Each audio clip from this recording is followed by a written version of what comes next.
Zangpo, and a very warm welcome to the English segment of the Current Affairs program.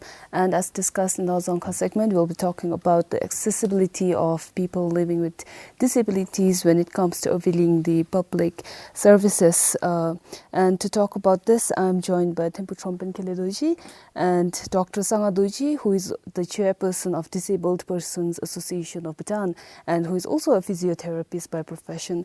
And I'm also joined by Bedagiri, the executive director of Ability Bhutan Society. Thank you so much for joining us. And now to start with, first of all, I'll start with Dr. Sangadoji.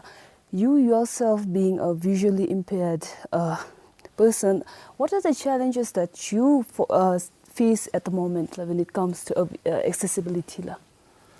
Thank you, Ramana.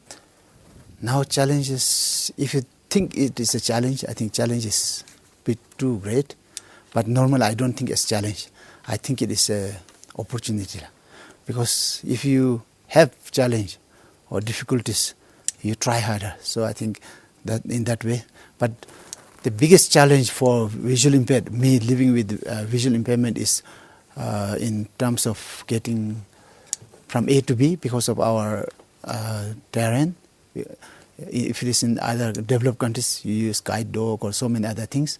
Here we only depend on sighted guide, someone leading us, or at least at the most the white cane, which I'm carrying. By the way, I should be keeping here.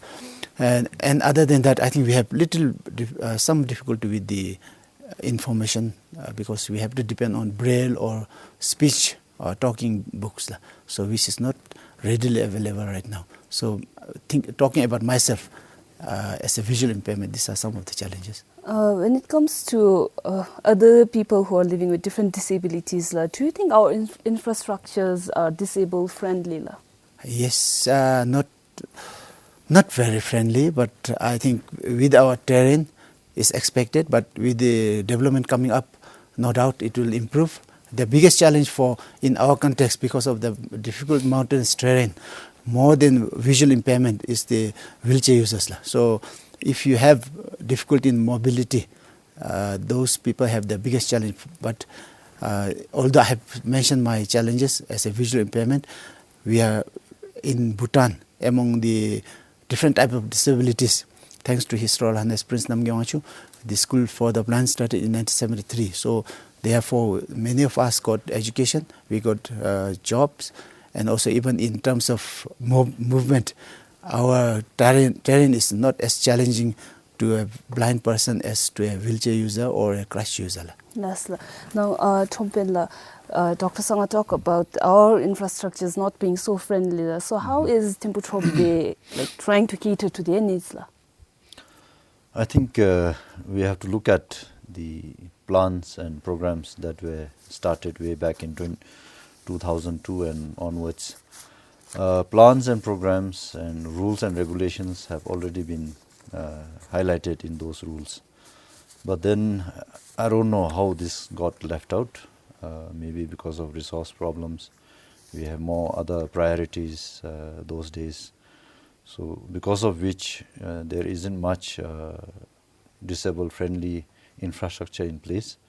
But nevertheless, we also recognize that there are a lot of people living with disabilities, and the population is increasing, whereby we have to look at it with greater importance, because we always talk about inclusive society, inclusive community, inclusive infrastructure. So thereby we at the municipal government level, we definitely recognizes those importance, and we have even started working with some of the CSOs, and we have started off making the Centenary Park a disabled friendly park where it's made wheelchair accessible, and we want to take it from there. Now the second project in pipeline is the Memorial Chorten, where again there are many people coming there to circumambulate and offer their prayers. So whereby all these wheelchair persons are not accessible right now. So we want to make that place accessible to wheelchair people. So whereby plans have been prepared, designs have been made in collaboration with Tourism Council of Bhutan, and right now we are seeking the approval of Department of Culture under the Ministry of Home Affairs, because we need to create more doors to the or entrance to the Memorial Chorten, whereby we might have to disturb some of the architectural things which are already in place. So this has taken time, and hopefully by January next we should be able to get the approval and also do the tendering process, because now the working season will start from end of February, where the warm season will start, and we can get the maximum progress after that. So within 2017 we have a target set that we will make Memorial Chorten accessible to the wheelchairs. Then the other projects in pipeline would be making all the footpaths existing within the core area, like Northern Lam, Changlam, Devum Lam, where we already have footpaths, but it's not enough. The sizes are small. There are scopes of expanding those footpaths, and then those footpaths have been made as not accessible by wheelchair because they have footsteps being made. Now these steps being created should be replaced with ramps, so that the wheelchairs can easily go by. So therefore we have even discussed that in the coming budget we want to prioritize our footpath project to be not build new footpaths but improve the existing ones, even widen those, make it with ramps, and then we want to also make our public toilets have infrastructure where wheelchair can easily go in and use the public toilets. So therefore there are number of projects being pipelined, and we want to take this as a priority because the population is increasing. There are more people coming up with wheelchairs, and even the tourists for that matter. There are tourists coming in with wheelchairs. So therefore we have to make our city more accessible to wheelchairs, and again not just concentrate on wheelchairs. We should look at visually impaired. When we go abroad, we see that footpaths are provided with distinct stripes in between, where the visually impaired can use those footpaths without any support. Any visually impaired person can just walk by using the stick and using that mark in the footpath. Yes. So these are the things that we go outside and study and also try to bring into our country, so that we become more inclusive society. Now, Ma'am Bedagirila, I believe there is awareness program going on currently. So if you could talk a little bit about this, what's the main objective of carrying out that campaign? Thank you. The awareness program that we have been conducting during the winter vacation is mostly on making the inclusive society and social inclusion, where many times that we have limited understanding about disabilities, the available resources and the service providing. So we are trying to create awareness and educate to the local leaders, communities and the people and their families living with disability, to make sure that there are resources. If given opportunity, they can do better and fully participate in the society. Okay. As of now, do you think they are excluded from the society? As I pointed out, that we have limited understanding on disability and their capabilities, and many times people feel that they cannot do it. People living with disability cannot do it. But if we are giving the right opportunity and meaningful resources, we believe that they can do better, and they can equally participate, and they can stand by their own independently. During the awareness, there is a findings that which shows that there is negative attitude towards people living with disabilities, starting at all levels, starting from this service providers and policymakers. So if you could elaborate a little bit on this.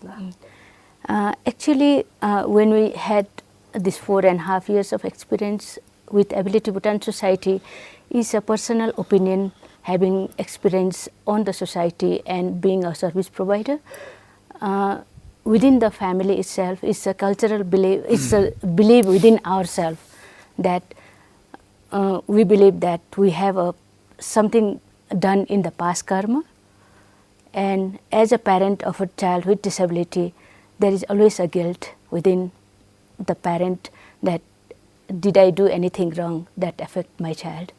So that is one of the area that the personal belief and the opinion of individual.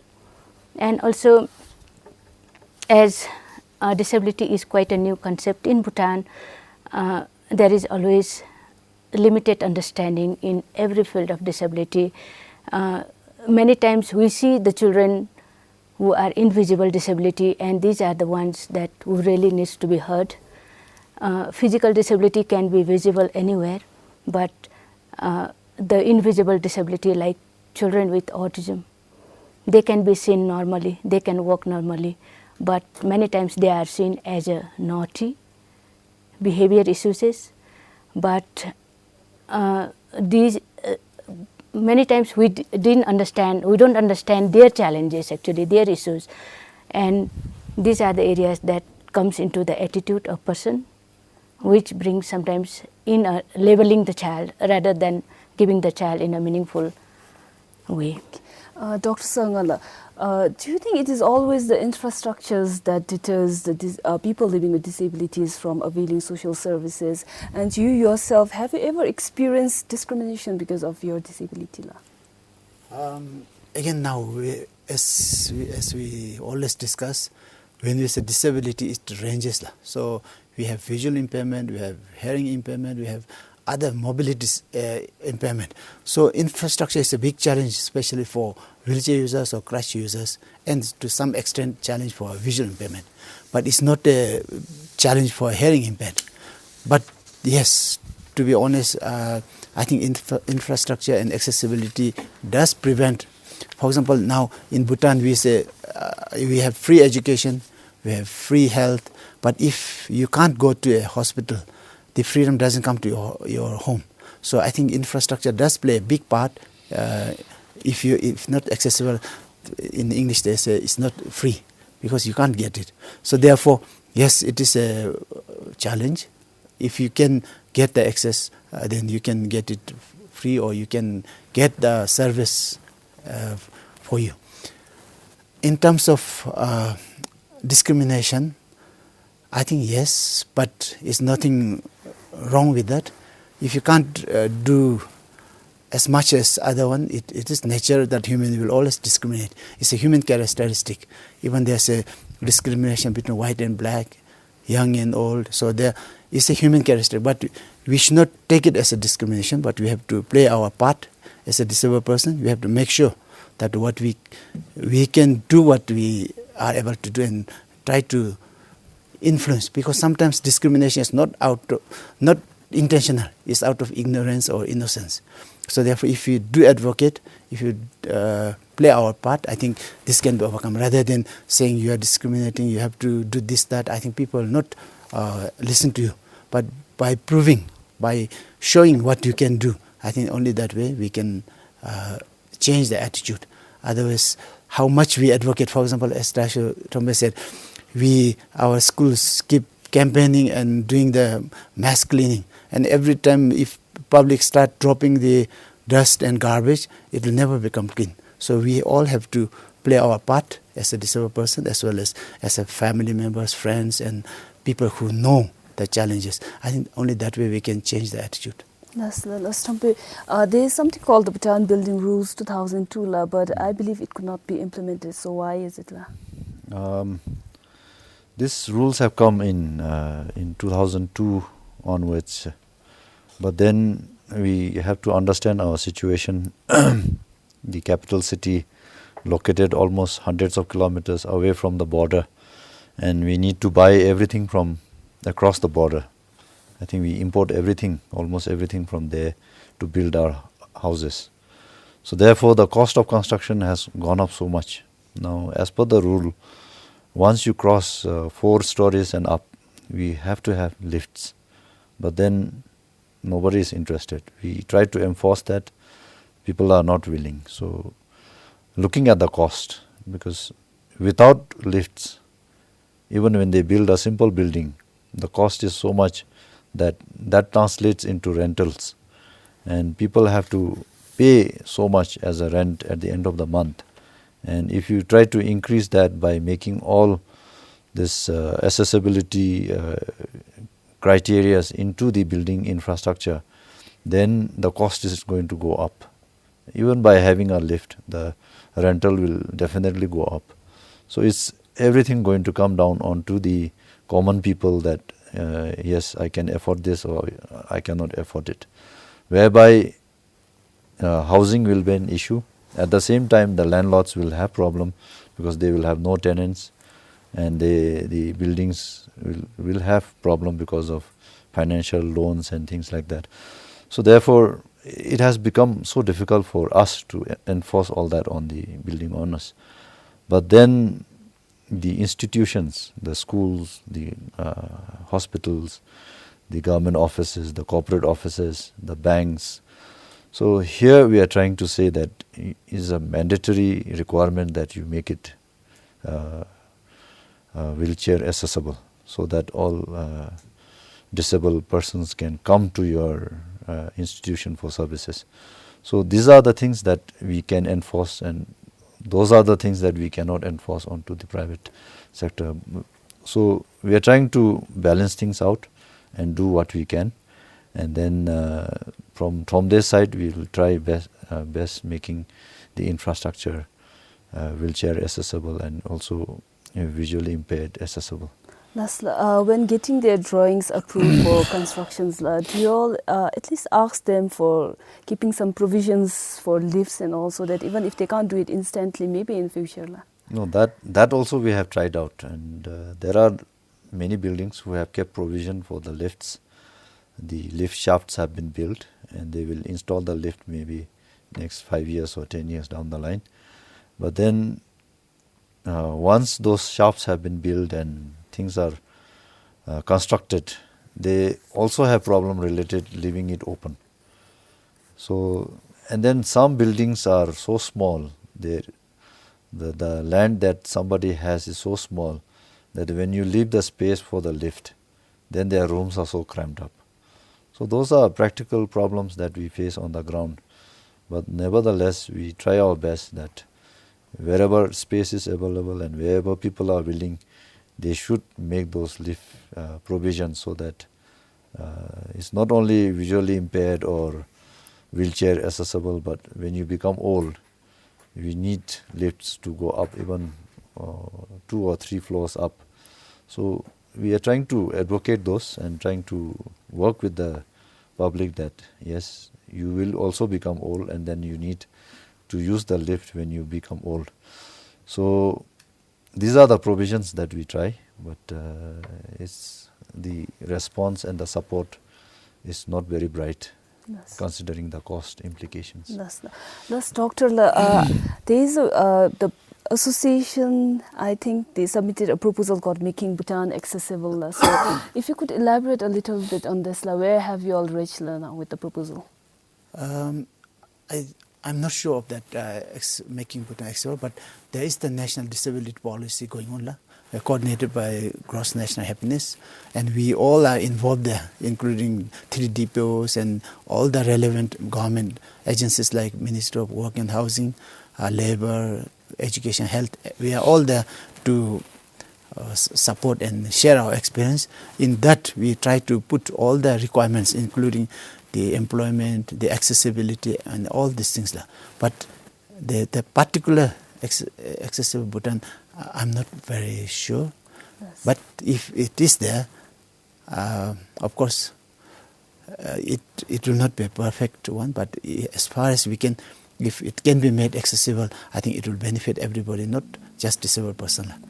How often do the association meet with the stakeholders, the planners, and the service providers, so that you all discuss the problems that you all face? Unlike the other 2 colleagues like other in DPOs, Doctor and ABS, ours is more of the voice of the disabled. That's how we started, formed by a group of, unfortunately it had been a group of visually impaired because of our early education, and also in reality we want to make more focus on the other disabilities, especially wheelchair users and hearing impaired. But normally general population, especially the other communities, they think that it's a blind association for blind people, because it was started and formed by a group of blind people.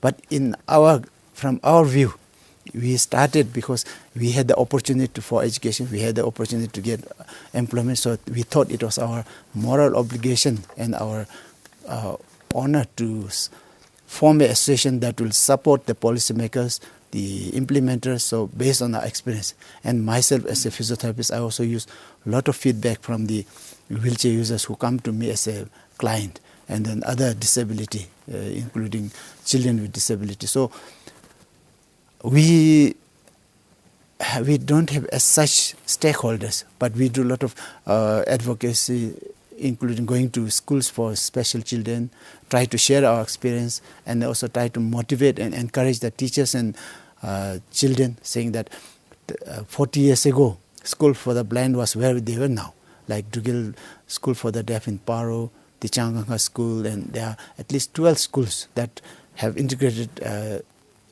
schools that take children with disability. But as such stakeholders, we normally do on advocacies and things like that, but there isn't a fixed frequency. We do meet as a board or as a executive group to make plans and policies, but not directly with the stakeholders as of now. That's Madam Bedala.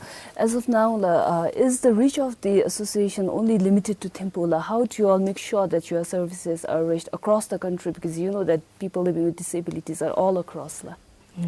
The main resource center is at Thimphu, but during the winter, we usually reach out to the rural areas, and from there we get children.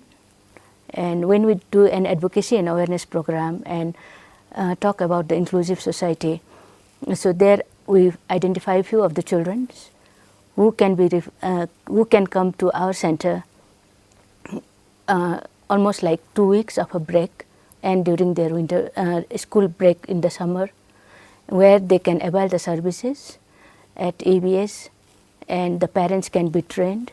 They go back and we follow up. That's how we reach to the regional areas, but not really having the center at the regional, but we are trying to have outreach regional center soon. That's now, since we're out of time, I'll give the last thing to Dash Thompela, if you have anything to add. Thus, maybe I would like to share that in the next couple of years we will be working on our 12th 5-year plan, and it's time that the local government, especially Thimphu, Thomde, the time is ripe. It's time for us to work on infrastructures which are accessible by all the disabled people.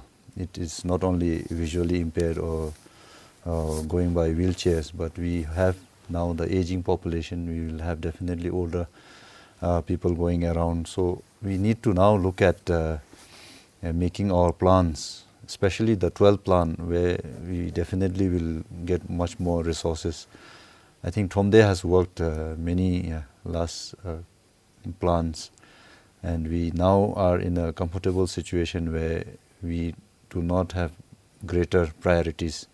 I think we have enough water, we have enough road networks, we will have enough footpaths, and I think even the cleanliness, the management of the waste and the liquid waste is some of the projects are already in pipeline, and many of them have already been completed. So going by the priorities, I think we have done most of the priorities which were lacking in 2002 or 2004. Now we should make ourselves more devoted towards making plans which are, disabled friendly, and also making our society more inclusive and trying to bring our community together. I think with modernization, with development, we tend to become more individual. So trying to bring people together through social involvement, through community volunteerism, and all these are very vital at this juncture to make our city more livable, more sustainable, and also disabled friendly. So from that angle, I would definitely work with GNH Commission, with the government, to make our 12 plan programs more focused on disabled friendly infrastructures. That's Dr. Sangma, if you want to say When I just want to add one or two things, including when we talk about accessibility, of course the target is for people living with disability, but also we have to keep in mind that if you have accessible infrastructure, the mothers of children can go with their pram, with their kids in the pram. The old people can walk and go out in the city and do their shopping. And in the long term, even because of the tourism, if it's more accessible, we are likely to get more older tourists, rich tourists. So we want to think in inclusive way, not just all this target is for disabled people, that the benefit will be for the whole country. That's the member, if you want to add. Awareness gives more opportunity, and also understanding about disability, to learn, accept, and include them in the mainstream and make them grow meaningfully.